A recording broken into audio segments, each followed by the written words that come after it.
Raja menunjukkan kedudukan bagi bandar A dan bandar B yang dilukis pada satu satah kartes. Daripada raja yang diberi, koordinat bandar A ialah -4, -1 dan koordinat bandar B ialah 2, 1. PQ ialah jalan raya lurus dengan keadaan jarak dari bandar A dan bandar B ke mana-mana titik pada jalan raya adalah sentiasa sama. Cari persamaan bagi PQ. Satu lagi jalan raya lurus ST dengan persamaan Y sama dengan 2X tambah 7 akan dibina. Lampu isyarat akan dipasang di persimpangan kedua-dua jalan raya itu. Cari koordinat bagi lampu isyarat itu. Antara dua jalan raya itu, yang manakah melalui bandar C -4/3, 1?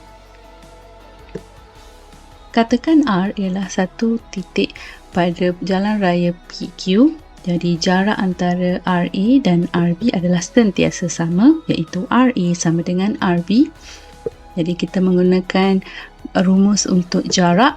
Jadi XR tolak XA kuasa 2 tambah YR tolak YA kuasa 2 di punca kuasa sama dengan XR tolak XB kuasa 2 tambah YR tolak YB kuasa 2 punca kuasa 2.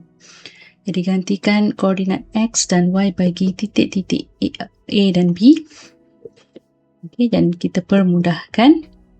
Jadi sekarang di kedua-dua belah kanan dan kiri ada punca kuasa 2, jadi kita boleh abaikan.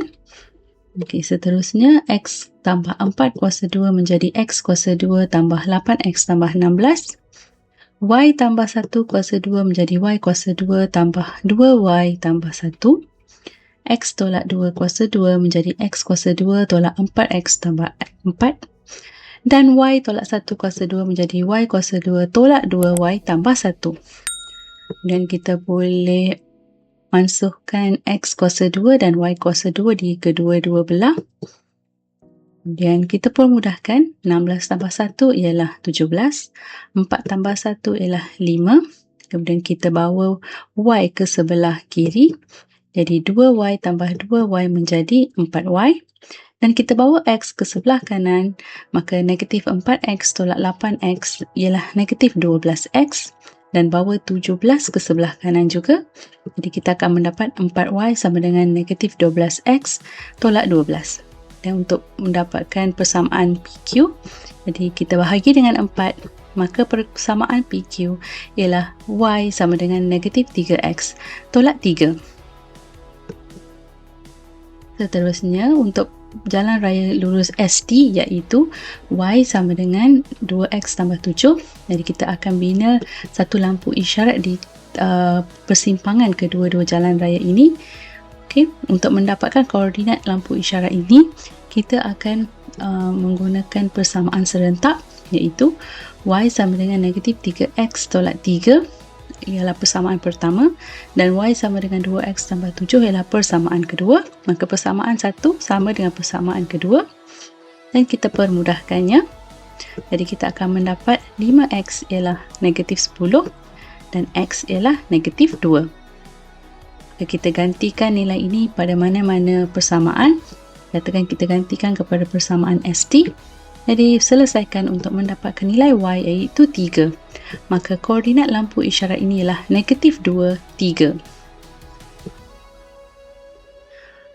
Untuk mengenal pasti mana jalan yang melalui bandar C, kita mendapati bahawa bandar C terletak pada kuadran ataupun sukuan kedua. Maka kita gantikan Y sama dengan -4/3 ke dalam persamaan PQ terlebih dahulu dan selesaikan. Jadi kita akan dapat Y ialah 1. Maka jalan raya PQ melalui bandar C. Katakan kita mahu memeriksa sama ada jalan raya ST memenuhi persamaan ini, maka kita gantikan X sama dengan -4/3 ke dalam persamaan ST dan kita akan mendapat nilai Y ialah 13/3 iaitu tidak sama dengan 1. Maka jalan raya ST tidak melalui bandar C. Ini adalah jalan kira bagi soalan ini.